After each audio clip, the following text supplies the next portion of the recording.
ഊണുണ്ണാൻ സമയമായി. ഉത്രാടപ്പാച്ചിലിനൊരുങ്ങി നാടും നഗരവും. തിരുവോണത്തെ വരവേൽക്കാനുള്ള അവസാനവട്ട ഒരുക്കങ്ങൾക്കായി നാടും നഗരവും ഉത്രാടപ്പാച്ചിലിനൊരുങ്ങി.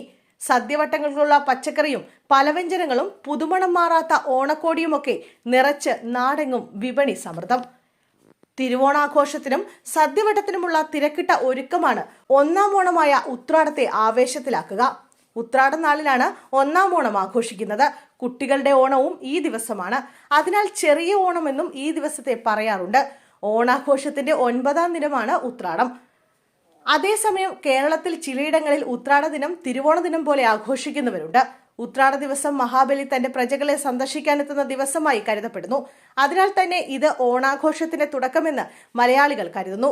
മാത്രമല്ല, ഇന്നേ ദിവസമാണ് വിദൂര സ്ഥലങ്ങളിലുള്ളവരെല്ലാം വീട്ടിലെത്തി തിരുവോണത്തിനായി ഒത്തുകൂടുക. ചുരുക്കത്തിൽ പറഞ്ഞാൽ ഉത്രാടം ഓണാഘോഷങ്ങളുടെ മംഗളമായ ആരംഭ ദിനമാണെന്ന് പറയാം.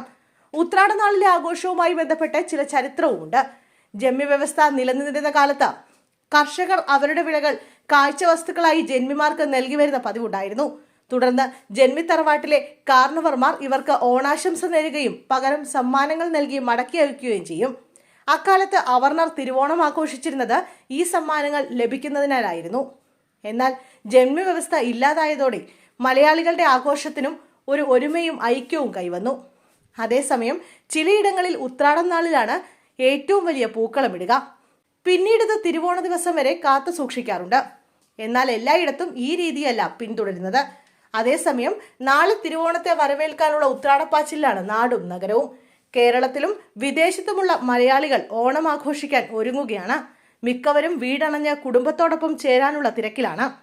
തിരുവോണമൊരുക്കാനുള്ള അവസാനവട്ട പാച്ചിലിനെയാണ് ഉത്രാടപ്പാച്ചിൽ എന്നതുകൊണ്ട് അർത്ഥമാക്കുന്നത്. തിരുവോണം അടുത്തതോടെ ടൺ കണക്കിന് പച്ചക്കറിയാണ് തേനിയിലെ ചിന്നമന്നൂർ ഉൾപ്പെടെയുള്ള മാർക്കറ്റുകളിൽ നിന്ന് ദിവസേന എത്തുന്നത്. ഓണക്കാലത്ത് ഒരാഴ്ച മുമ്പേ പച്ചക്കറി വിലയും കുതിച്ചുയരും. ഉത്രാട തലേന്ന് വില ഉയരുമെന്ന പ്രതീക്ഷയിൽ ചൊവ്വാഴ്ച വൻ തിരക്കാണ് മാർക്കറ്റുകളിൽ അനുഭവപ്പെട്ടത്. ഇതനുസരിച്ച് വിലയും ഉയർത്തി. ഇതറിഞ്ഞ കർഷകർ കൂടുതൽ പച്ചക്കറി മാർക്കറ്റുകൾക്ക് എത്തിച്ചതോടെ വില ഇടിഞ്ഞു.